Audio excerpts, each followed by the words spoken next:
ஒரு காலத்தில் அர்ஜுன் என்று பெயருடைய ஒரு சிறிய கிராமத்தில் பிறந்த சிறுவன் இருந்தான். அவனுக்கு ஒரு வெற்றிகரமான தொழில் முனைவோராக வேண்டும் என்ற கனவு இருந்தது. ஆனால் வாழ்க்கை அவனுக்கு எளிதாக இருந்தது இல்லை. அவனிடம் போதிய வளங்கள் இல்லை. மேலும் அவன் அருகிலுள்ள அனைவரும் அவன் திறமையை சந்தேகமாக பார்த்தனர். பல தடவைகள் அவன் தோல்வி அடையும் போது விட்டுவிட வேண்டும் என்று நினைத்தான். ஆனால் ஒரு நாள் அவன் தந்தையின் சொல்லிய வார்த்தைகள் நினைவுக்கு வந்தன.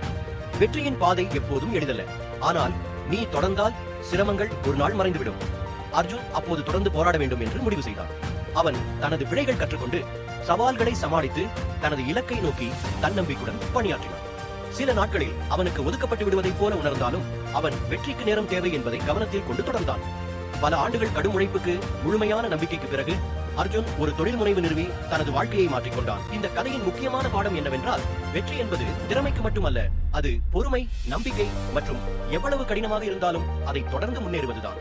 நீ அடுத்து செல்லுங்கள், உங்கள் வெற்றி நிமிஷம் இன்னும் வந்துடும்.